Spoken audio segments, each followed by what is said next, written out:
अनिल देशमुख के पीए कुंदन शिंदे और पीएस संजीव पलांडे को ईडी ने गिरफ्तार किया। दोनों prevention of money laundering act के तहत गिरफ्तार। आज पीएमएलए कोर्ट में होगी पेशी। महाराष्ट्र के पूर्व गृह मंत्री अनिल देशमुख की बड़ी मुश्किलें। मनी लॉन्ड्रिंग केस में अनिल देशमुख के 5 ठिकानों पर ईडी की छापेमारी। 10 बड़े बार मालिकों ने देशमुख को पैसे देने की बात कही।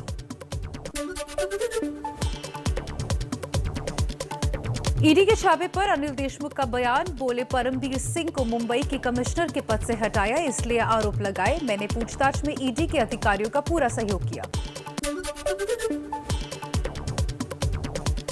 भारत में ट्विटर की दादागिरी। आईटी मंत्री रविशंकर प्रसाद का अकाउंट ब्लॉक किया गया। करीब 1 घंटे तक ये ब्लॉक रहा। रविशंकर प्रसाद ने कहा, ट्विटर का कदम आईटी एक्ट के खिलाफ।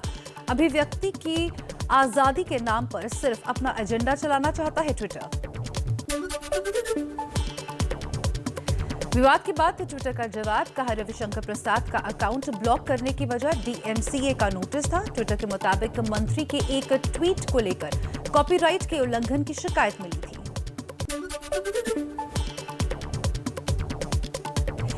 संसद की सूचना प्रौद्योगिकी स्थायी समिति के अध्यक्ष शशि थरूर का कड़ा रुख। कहा, ट्विटर से जवाब तलब किया जाएगा।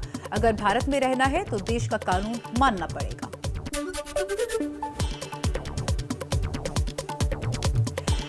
कू के सीईओ अप्रेम्य राधाकृष्णन ने भी ट्विटर पर साधा निशाना। बोले, यूजर्स को नियमों के उल्लंघन की पूरी जानकारी दी जानी चाहिए। इसके बिना सोशल मीडिया प्लेटफॉर्म को कार्रवाई करने का अधिकार नहीं है। अयोध्या में विकास कार्यों को लेकर आज पीएम मोदी की अहम बैठक। नए मास्टर प्लान पर होगी चर्चा। वीडियो कॉन्फ्रेंसिंग के जरिए सीएम योगी आदित्यनाथ भी जुड़ेंगे। कृषि कानूनों के खिलाफ किसान आंदोलन के 7 महीने पूरे। किसान संगठन आज खेती बचाओ लोकतंत्र बचाओ दिवस मनाएगा। देश भर में राजभवनों के बाहर करेंगे प्रदर्शन। राष्ट्रपति के नाम सौंपेंगे ज्ञापन। दिल्ली में आज दोपहर 2 बजे तक विश्वविद्यालय, सिविल लाइंस और विधानसभा मेट्रो स्टेशन बंद रहेंगे। 7 महीने पूरे होने पर आंदोलन को तेज करने की किसानों ने दी चेतावनी। दिल्ली में करीब गाजीपुर बॉर्डर पर सहारनपुर और मुजफ्फरनगर से बड़ी संख्या में ट्रैक्टरों से पहुंचे किसान। राकेश टिकैत ने कहा, सरकार का इलाज गांव में होगा और किसानों का इलाज संसद में होगा। अभी तो सिर्फ रिहर्सल चल रही है। सहारनपुर और मुजफ्फरनगर से आते वक्त किसानों ने मेरठ का सिवाया टोल प्लाजा फ्री करवाया। भारतीय किसान यूनियन के युवा विंग के अध्यक्ष गौरव टिकैत बोले, ये लड़ाई अभी लंबी चलेगी। एमपी में भी किसान करेंगे विरोध प्रदर्शन। भोपाल समेत जिला स्तर पर राष्ट्रपति को ज्ञापन सौंपकर कृषि कानूनों को वापस लेने की मांग करेंगे। कृषि मंत्री नरेंद्र सिंह तोमर ने एक बार फिर से किसानों से आंदोलन खत्म करने की अपील की। कहा, सरकार ने कुल 11 राउंड की बातचीत की। नए कृषि कानून खेती किसानों के बेहतरी के लिए है। पुणे में एनसीपी अध्यक्ष शरद पवार का बड़ा बयान। कहा, कांग्रेस को साथ लेकर ही बन सकता है विपक्ष का मोर्चा। मंगलवार को दिल्ली में विपक्ष के नेताओं से मिले थे शरद पवार। बीजेपी सांसद साध्वी प्रज्ञा के फिर बिगड़े बोल। मुंबई हमले में शहीद हेमंत करकरे को देशभक्त कहे जाने पर उठाए सवाल। देश में कल रात 8 बजे तक एक दिन में 58,66,000 से ज्यादा वैक्सीन की डोज दी गई। 21 जून से शुरू हुए टीकाकरण महाअभियान में अब तक 3 करोड़ से ज्यादा वैक्सीन की डोजेस दी जा चुकी है।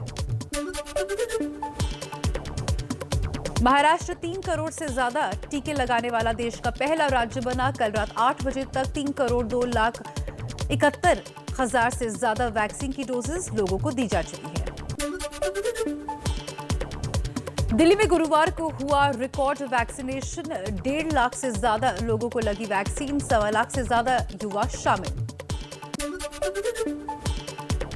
स्वास्थ्य मंत्रालय के मुताबिक कोरोना के डेल्टा प्लस वेरिएंट पर मौजूदा वैक्सीन कितनी कारगर है, इस बारे में 7 से 10 दिन में पता लगेगा।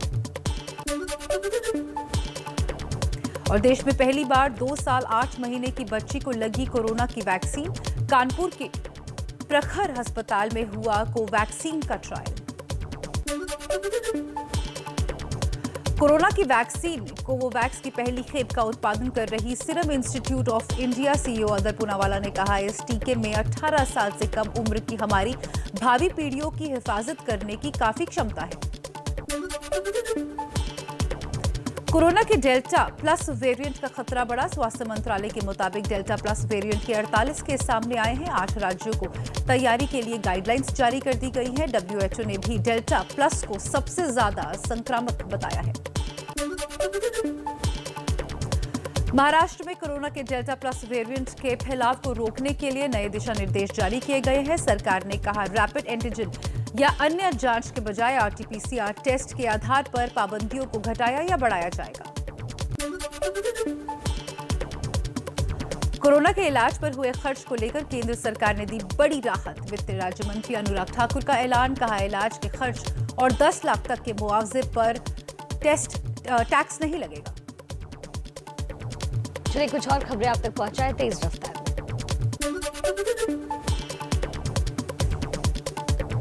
सुप्रीम कोर्ट की कमेटी की रिपोर्ट के हवाले से बीजेपी का आरोप, दिल्ली सरकार ने की थी जरूरत से 4 गुना ज्यादा ऑक्सीजन की डिमांड। केजरीवाल बोले, मैं 2 करोड़ लोगों की सांसों के लिए लड़ा। बीजेपी प्रवक्ता संबित पात्रा ने कहा, हमेशा झूठ बोलते हैं केजरीवाल, उनकी झूठ की वजह से 12 राज्यों को परेशानी हुई। विपक्ष के निशाने पर आए दिल्ली के सीएम अरविंद केजरीवाल ने कहा, मेरा गुनाह है कि मैं अपने 2 करोड़ लोगों की सांसों के लिए लड़ा। मनीष सिसोदिया बोले, बीजेपी झूठ बोल रही है, रिपोर्ट दिखाएं। देश में ऑक्सीजन की प्रोडक्शन और डिस्ट्रीब्यूशन को लेकर केंद्रीय स्वास्थ्य मंत्रालय ने सुप्रीम कोर्ट में हलफनामा दाखिल किया है। दिल्ली सरकार पर जारी अंतरिम रिपोर्ट भी शामिल, जिस पर बीजेपी और आम आदमी पार्टी में विवाद चल रहा है। बीजेपी सांसद गौतम गंभीर का अरविंद केजरीवाल पर निशाना, बोले अगर केजरीवाल में जरा भी शर्म बची है तो वो देश से माफी मांगे। दिल्ली में 24 घंटे में कोरोना के 115 नए केसेस मिले। कोरोना संक्रमण की दर 0.15% हुई। 4 मरीजों की मौत भी हुई। कोरोना वैक्सीन का विरोध करने वाले संभल में समाजवादी पार्टी के सांसद शफीकुर रहमान बर्क ने लगवाया टीका। पहले कहा था, बिना वैक्सीन के ही मैं अल्लाह की हिफाजत में हूं। एमपी के राजगढ़ में वैक्सीन के डर से एक युवक ने पत्नी का आधार कार्ड छिपाया, खुद पेड़ पर चढ़कर छुपा। युवक को समझाने पहुंची स्वास्थ्य विभाग की टीम। अब 50 रुपए में हो सकेगा कोरोना का टेस्ट। आईआईटी दिल्ली ने कोविड टेस्ट के लिए एक सस्ती और सटीक रैपिड एंटीजन टेस्ट किट विकसित की है। कोरोना मरीजों के इलाज में लगे हेल्थ वर्कर के मानसिक तनाव को दूर करने के लिए आगे आई मुंबई की एक संस्था। रूपल ग्रुप और महावीर ट्रस्ट ने नेस्को कोविड सेंटर के हेल्थ वर्कर्स के लिए एक हॉस्टल तैयार किया। मुंबई में फर्जी वैक्सीनेशन मामले में कार्रवाई की गई है। कांदिवली के शिवम अस्पताल के डॉक्टर शिवराज पटारिया और पत्नी नीता पटारिया गिरफ्तार किए गए। कोलकाता पुलिस ने कथित आईएएस अधिकारी के फर्जी टीकाकरण अभियान मामले की जांच के लिए एसआईटी गठित की। बुधवार को गिरफ्तार देवेंजन देव पर वित्तीय धोखाधड़ी का आरोप लगाया गया। हरियाणा में कोरोना के प्रति खतरनाक लापरवाही सामने आई है। फरीदाबाद में नाइट कर्फ्यू के दौरान पूल पार्टी शुरू की गई। पुलिस ने मारा छापा। 7 लड़के और 7 लड़कियों को हिरासत में लेने के बाद छोड़ा गया। पूल संचालक के खिलाफ मुकदमा दर्ज किया गया। राजस्थान के सीकर से कोरोना काल में लापरवाही की तस्वीरें सामने आई। टीकाकरण केंद्र के अंदर और बाहर उमड़ रही है कोरोना प्रोटोकॉल की धज्जियां। यूपी में धर्मांतरण मामले में विदेशी फंडिंग की जांच अब प्रवर्तन निदेशालय करेगा। प्रवर्तन निदेशालय ने मनी लॉन्ड्रिंग का केस दर्ज किया है। ईडी की एसटीएफ शाखा करेगी जांच। धर्म परिवर्तन के आरोपी उमर गौतम पर फतेहपुर के नूरुल हुदा एकेडमी के प्रबंधक उमर शरीफ का बयान। 12 साल से उनकी एकेडमी के आयोजनों में शिरकत करता था उमर गौतम। यूपी के लोनी में बुजुर्ग पिटाई केस में आरोपी प्रवेश गुर्जर का मोबाइल बरामद किया गया। मोबाइल से डेटा लीक कर दिया गया है। आपको बता दें, पुलिस ने मोबाइल को एफएसएल जांच के लिए भी भेजा। पुलिस को तमंचा और कैची भी मिली। स्वदेशी विमान वाहक पोत के काम का जायजा लेने कोची गए रक्षा मंत्री राजनाथ सिंह ने गलवान पर चीन को चेताया, कहा किसी भी हालत से निपटने को तैयार है नौसेना। भारत का स्वदेशी एयरक्राफ्ट कैरियर आईएनएस विक्रांत अगले साल की शुरुआत तक बन जाएगा। अगले कुछ महीनों में विक्रांत का समुद्री ट्रायल शुरू होने वाला है। रक्षा मंत्री ने कोची शिपयार्ड में निर्माण का जायजा लिया। पीएम मोदी के साथ जम्मू कश्मीर के नेताओं की बैठक से पाकिस्तान को लगी मिर्ची। पाकिस्तान के विदेश मंत्री शाह महमूद कुरैशी ने कहा, मीटिंग में हुर्रियत को क्यों नहीं बुलाया गया। 15 साल बाद पटरी पर दौड़ी स्पेशल प्रेसिडेंशियल ट्रेन। राष्ट्रपति रामनाथ कोविंद दिल्ली से विशेष ट्रेन से कानपुर पहुंचे। सीएम योगी ने किया स्वागत। राष्ट्रपति बनने के बाद पहली बार जा रहे हैं पैतृक गांव। मुंबई में आरपीएफ जवानों की जाबाजी ने बचाई एक यात्री की जान। दादर स्टेशन पर चलती ट्रेन से गिरा बुजुर्ग नीचे पटरी पर जाने ही वाला था कि ड्यूटी पर तैनात एक जवान ने खींचकर बाहर निकाला। सीसीटीवी में कैद हुई वारदात। दक्षिण मुंबई में 5 मंजिला बिल्डिंग का बड़ा हिस्सा अचानक ढहा। समय रहते इमारत में मौजूद 40 से ज्यादा लोगों को सही सलामत बाहर निकाला गया। पश्चिम बंगाल के दार्जिलिंग में लगातार बारिश के बाद लैंडस्लाइड से नेशनल हाईवे 55 बंद किया गया। सड़क पर चट्टान गिरने से कई मीटर तक सड़क ही गायब हो गई। भारी बारिश और नेपाल की नदियों के पानी ने मुजफ्फरपुर में बढ़ाया बाढ़ का खतरा। खतरे के निशान के करीब पहुंचा बूढ़ी गंडक नदी का पानी। नदी के आसपास लोगों को सताने लगा है बाढ़ का डर।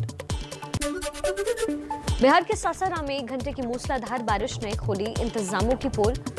कलेक्टेरिएट परिसर में भी भरा घुटने तक पानी। सदर अस्पताल में पानी ने बढ़ाई मरीजों की परेशानी। यूपी के गाजीपुर में गंगा के कटान से प्रभावित गांव को बचाने की कवायद में जुटा प्रशासन।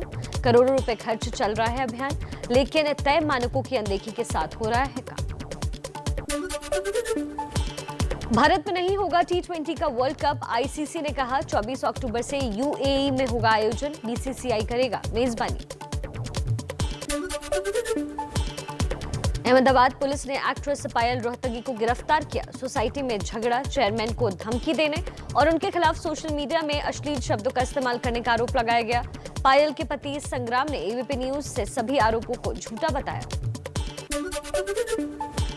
अभिनेत्री आयशा जुल्का ने मुंबई में पेड़ों को बचाने के लिए अच्छी पहल शुरू की है। बारिश की वजह से जो पेड़ गिर गए हैं वहां नए पेड़ लगाने का बीड़ा उठाया।